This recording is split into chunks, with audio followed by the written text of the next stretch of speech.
दोस्तों नमस्कार, एक बार फिर से स्वागत करते हैं आपका हमारे YouTube चैनल पर। दोस्तों, पेंशन धारकों के जीवन को सुगम बनाने में पेंशन और पेंशनभोगी कल्याण विभाग के द्वारा नई पहलें की गई हैं। कार्मिक लोक शिकायत एवं पेंशन मंत्रालय के द्वारा यहाँ पर PIB यानी कि एक प्रेस रिलीज की गई है। उसी के माध्यम से हर विभाग के पेंशनर, फैमिली पेंशनर को यहाँ पर ये जानकारी दी गई है। वीडियो के माध्यम से हम जो प्रेस नोट जारी किया गया है PIB के द्वारा, उसी के बारे में पेंशनभोगी कल्याण विभाग के द्वारा क्या नई पहल पेंशन धारकों के जीवन को सुगम बनाने के लिए की गई, उसी की जानकारी देंगे। पूरी जानकारी के लिए वीडियो को अंत तक देखें। वीडियो अपने दोस्तों के साथ जरूर शेयर कर लें ताकि वो भी इनके बारे में जान सके। चलिए दोस्तों, ज़्यादा वक्त न गवाते हुए स्टार्ट करते हैं। यहाँ आपकी हमारी वीडियो देख पा रहे हैं आप यहाँ पर जीवन को सुगम बनाने में पेंशनभोगी कल्याण विभाग की नई पहलें। पेंशन और पेंशनभोगी कल्याण विभाग कार्मिक और लोक शिकायत और पेंशन मंत्रालय के तहत केंद्र सरकार के पेंशनभोगियों के लिए गरिमा और सम्मान के जीवन को सुनिश्चित करने की दृष्टि से कार्य करता है। हालांकि पेंशन नीति तैयार करना विभाग का प्राथमिक कार्य है, तथापि शिकायतों के शीघ्र निवारण के माध्यम से पेंशन धारकों के कल्याण को बढ़ावा देना, नियमों और प्रक्रियाओं का सरलीकरण और केंद्र सरकार के कर्मचारियों को पेंशन, अन्य सेवानिवृत्ति लाभों का समय पर और निर्विघ्न भुगतान पर विभाग का ध्यान केंद्रित हो रहा है। हाल ही के दिनों में पेंशन धारकों के जीवन को सुगम बनाने के लिए पेंशन नियमों में सुधार करने के साथ ही शिकायतों के शीघ्र निवारण दोनों के लिए विभागों में खबरें आ रही हैं।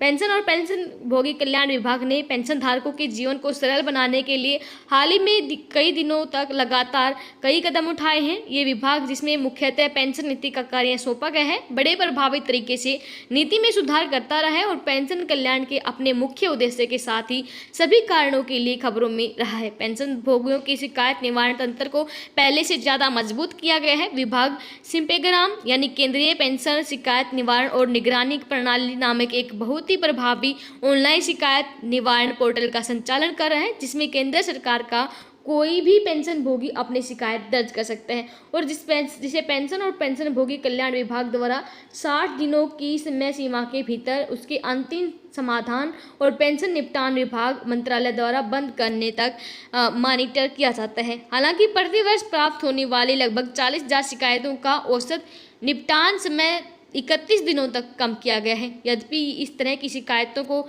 डाक के साथ साथ विभाग के मोबाइल ऐप के माध्यम से पंजीकृत किया जा सकता है। पेंशन और पेंशनभोगी कल्याण विभाग ने एक कदम और उठाया है।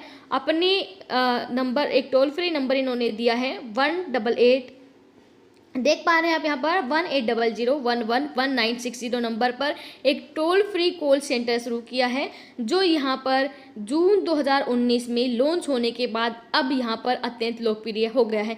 इस मोड के माध्यम से अब तक 4800 से अधिक शिकायतें दर्ज की जा चुकी हैं।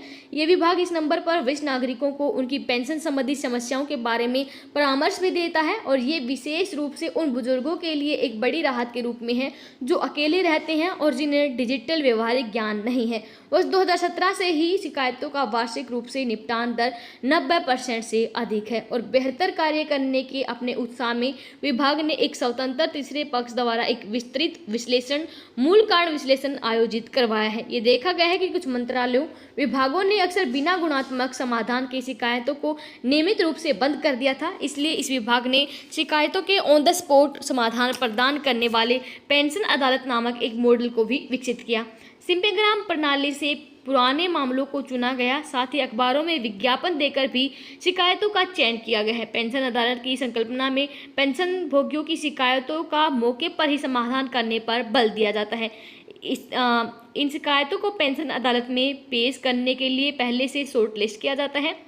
ये मॉडल पेंशन भोगी को शीघ्र न्याय देने और पेंशन भोगी को अदालती मामलों और अनुचित उत्पीड़न से बचाने के लिए विकसित किया गया है, जो अपने विभाग या फिर मामले से संबंधित अन्य विभिन्न हितधारकों से संपर्क करने के बाद भी शिकायत का समाधान करवाने में विफल रहा है। अतः सभी हितधारकों को, जिसमें कार्यालय अध्यक्ष, वेतन और लेखा कार्यालय, केंद्रीय पेंशन लेखा कार्यालय, पेंशन संवितरण बैंक और कोषागार आदि शामिल हो सकते हैं, को अग्रिम सूचना देने के बाद पेंशन भोगी, कुटुंब पेंशन भोगी या फिर उसकी प्रतिनिधि की उपस्थिति में अदालत के दौरान एक ही मंच पर ऑन द स्पॉट समाधान प्रदान करने के लिए बुलाया जाता है।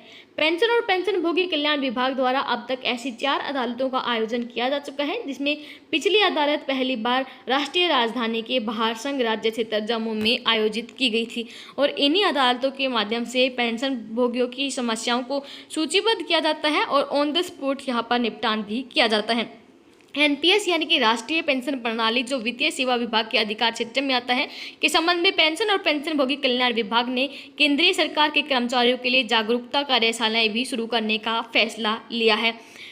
इसके साथ साथ यहाँ पर इसी प्रकार सभी पेंशन संवितरण बैंकों को दिनांक 17 जनवरी 2020 को जारी एक परिपत्र द्वारा निर्देशित किया गया है कि वे उन पेंशन भोगियों को जो नवंबर के महीने में बैंक जाने में असमर्थ हैं को घर से ही जीवन प्रमाण पत्र प्रस्तुत करने की सुविधा प्रदान करें।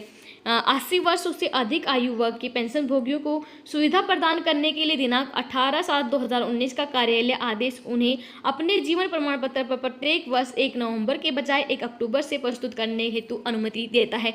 विभाग ने एक वृत्त चित्र के माध्यम से डीएलसी की संकल्पना को बढ़ावा दिया, जिसे यूट्यूब पर भी यहाँ पर काफ़ी लोगों ने देख लिया है।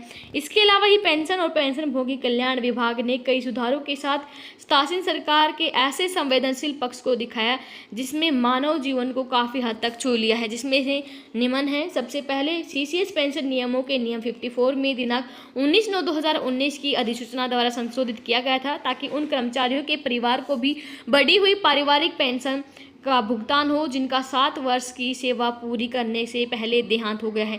इससे पहले 7 साल की सेवा पूरी करने से पूर्व सेना के दौरान दिवंगत होने वाले कर्मचारी के परिवार को बढ़ी हुई यहाँ पर फैमिली पेंशन नहीं मिलती थी। अब इसको भी 50% अंतिम वेतन का कर दिया गया है।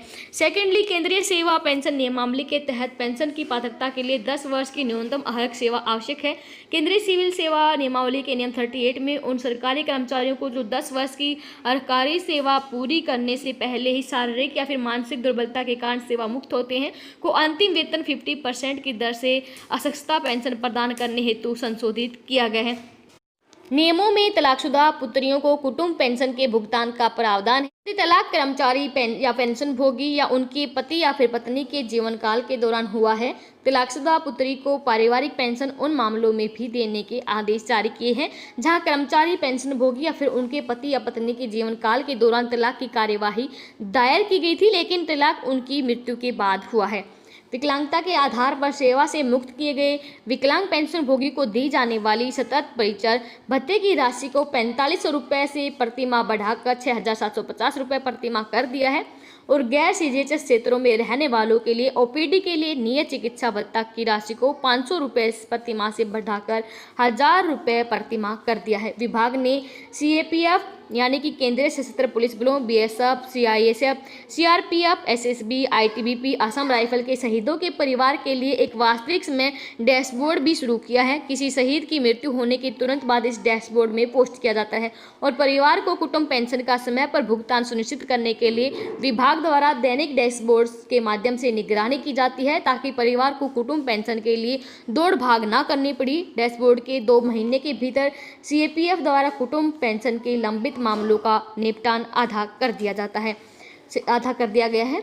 सीजीएचएस के तहत कवर नहीं किए गए शहरों क्षेत्रों में रहने वाले पेंशन भोगियों को एफएमए की स्वीकृति के लिए सीएमओ और सीजीएचएस की अनुमति की आवश्यकता को समाप्त कर दिया गया है। पीपीओ में विकलांग बच्चों, सहोदरों, आश्रित माता पिता के लिए कुटुंब पेंशन का सह प्राधिकरण शुरू किया गया है। इससे विकलांग बच्चों, सहोदरों, आश्रित माता पिता के पक्ष में कार्यालय द्वारा नया पीपीओ जारी करने में होने वाले विलंब और पेंशन धारकों की यहाँ पर परेशानियों से बचा जा सकता है। न्यूनतम पेंशन 3500 रुपये प्रति माह को बढ़ाकर 9000 रुपये प्रति माह किया गया है। केंद्रीय सिविल सेवा नियमावली के तहत कवर की गई न्यूनतम विकलांगता पेंशन कुटुंब पेंशन को 7000 रुपये प्रति माह से बढ़ाकर 18000 रुपये प्रति माह किया गया है। मृत्यु उपदान का एक नया स्लैब जोड़ा गया है। 11 से 20 वर्ष की अर्हक सेवा वाले सरकारी सेवक की सेवा के दौरान मृत्यु होने पर उसका परिवार परिलब्धियों के 12 गुना की मौजूदा हकदारी की अपेक्षा मासिक परिलब्धियों के 20 गुना की दर से मृत्यु उपदान पाने का हकदार होगा। उपदान की सीमा 10 लाख रुपए से बढ़ाकर 20 लाख कर दी गई है। कर्तव्यों के निर्वहन के दौरान मृत्यु होने पर कर्मचारियों के परिवार को दी जा रही अनुग्रह एक मुश्त मुआवजे की दरें कर्मचारी की मृत्यु की परिस्थितियों के आधार पर मौजूदा 10 से 15 लाख रुपए से बढ़ाकर 25 से 45 लाख रुपए कर दी गई है। स्वायत्त निकायों में आमेलन होने पर पेंशन के एवज में 100% एकमुश्त राशि लेने वाले सभी आमेलित पेंशन भोगियों को 15 वर्ष की प्रतिस्थापन अवधि के पूर्ण होने पर संपूर्ण पेंशन की बहाली की अनुमति देने के आदेश 23 जून 2017 को जारी किया गया है। माता पिता की मृत्यु से पहले मौजूद विकलांगता के लिए उनकी मृत्यु के बाद प्रस्तुत किए गए विकलांगता प्रमाण पत्र वाले मामलों में भी विकलांग बच्चे को पेंशन देने के आदेश जारी किए गए हैं और एनपीएस के तहत आवृत्त केंद्रीय कर्मचारियों को सेवानिवृत्ति उपदान एवं मृत्यु उपदान का लाभ उन्हीं शर्तों पर दिया गया है जो कि 1 जनवरी 2004 से पहले नियुक्त कर्मचारियों पर लागू है। तो पेंशन एंड पेंशन भोगी कल्याण विभाग द्वारा सोशल मीडिया के माध्यम से पेंशन भोगियों, कुटुंब पेंशन भोगियों की लक्षित जागरूकता के लिए समाचार पत्र, इलेक्ट्रॉनिक्स मीडिया प्रचार से एक बदलाव करने के प्रयास में माननीय राज्य मंत्री ने कुटुंब पेंशन पर do you know series Twitter launch किया है। पेंशन और पेंशन भोगी कल्याण विभाग अब कुटुंब पेंशन के बारे में जागरूकता फैलाने के लिए 30 इन्फोग्राफिक प्रति सप्ताह 2 की एक श्रृंखला निकालेगा। इसके माध्यम से पेंशन भोगी और परिवार पेंशन भोगी विभागों और मंत्रालयों के अधिकारी, बैंक अधिकारी, पेंशन भोगी संघ जो पेंशन और पेंशन भोगी कल्याण विभाग के ट्विटर का अनुसरण कर रहे हैं, वे परिवार की पेंशन संबंधी हर जानकारी से जागरूक हो जाएंगे। तो ये थे पेंशन भोगी कल्याण विभाग के द्वारा दिए गए महत्वपूर्ण दिशा निर्देश पेंशन भोगियों के जीवन को सुगम बनाने के लिए किए गए प्रयास। वी होप वीडियो में दी गई जानकारी आपके लिए वैल्यूएबल होगी। धन्यवाद। जय हिंद, जय भारत।